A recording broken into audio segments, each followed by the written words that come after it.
নমস্কার বন্ধুরা, welcome to মায়ের হেসেলে। আজকে আবারও একটা নতুন রেসিপি নিয়ে চলে এসেছি, যেটা সকালবেলাতে টিফিনে হোক বা সকালে ব্রেকফাস্ট খুবই ইজি আর সিম্পল। চলুন তাহলে রেসিপিটা শুরু করে দেওয়া যাক। প্রথমে আমরা ছোলার ডাল নিয়ে নিয়েছি, সেটাকে ভিজিয়ে রেখে 1 ঘন্টার মতন সেদ্ধ করে নিয়েছি অল্প একটু জল দিয়ে। তার মধ্যে এবারে আমরা এক এক করে উপকরণগুলো দিয়ে দেবো। দেখুন ডালটা কিন্তু বেশ সেদ্ধ হয়ে গেছে। এর মধ্যে এবার হালকা করে একটু নুন দিয়ে দিয়েছি। নুনের স্বাদটা কিন্তু আপনাদের দেখে দেবেন। এর মধ্যে দিয়ে দেওয়া হচ্ছে চিনি। আমার কাছে একটু গুঁড়ো চিনি ছিল বলে তাই জন্য চিনি পাউডার দিচ্ছি। চাইলে আপনারা এমনি নর্মাল চিনিও দিতে পারেন। তার মধ্যে পড়ে গেল 1/2 কাপ মতন আদার পেস্ট, রসুনের পেস্ট আর কাঁচা লঙ্কা দিয়ে ভালো করে এটাকে মেখে নেওয়া হচ্ছে। হাফ কুচনো মিডিয়াম সাইজের একটা পেঁয়াজও দিয়ে ভালো করে এবারে মেখে নেওয়া হচ্ছে। ঝাল কিন্তু আপনারা আপনাদের স্বাদ মতন দেবেন।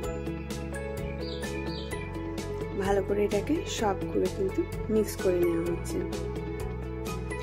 এরপরে দিয়ে দেওয়া হচ্ছে ধনে জিরে পাউডার 1 টিস্পুন মতন, আর দেওয়া হলো অল্প একটু গরম মশলা দিয়ে ভালো করে আবারও এটাকে মিশিয়ে নেওয়া হচ্ছে।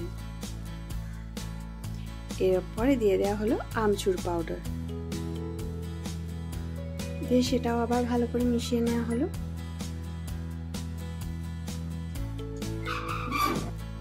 এবারে এটাকে সাইডে রেখে আমরা ময়দাটা মেখে নিয়েছি। ময়দা কিংবা আটা যে কোনো আপনারা ভালো করে নুন তেল জল দিয়ে মেখে নিয়ে এবারে লেচি কেটে সেটা ঠুনি বানিয়ে নিয়েছি। এই পুরগুলোকে গোল গোল করে পাকিয়ে এর মধ্যে স্টাফ করে দেওয়া হচ্ছে এক একটা লেচির মধ্যে।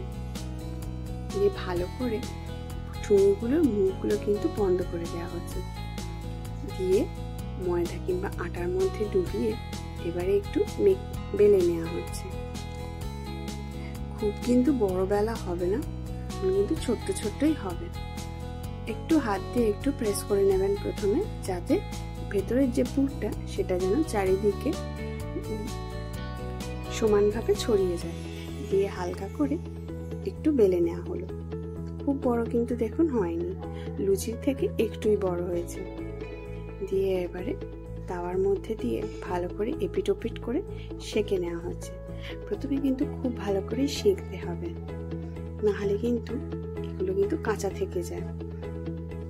যেহেতু এটা খুব বড় করে বেলা হয়নি তাই জন্য এগুলো একটু মোটা মোটা হয়, তাই একটু কিন্তু আমাদের বেশিক্ষণ ধরে সেঁকে নিচ্ছি। মোটামুটি কিন্তু আমাদের এপিট ওপিট বেশ ভালো করে সেঁকা হয়ে গেছে। এর মধ্যে এবারে আমরা তেল দিয়ে দিচ্ছি। আপনারা যদি চান তো ঘি দিয়েও ভাজতে পারেন, সাদা তেল দিয়ে আমরা এটাকে ভাজছি।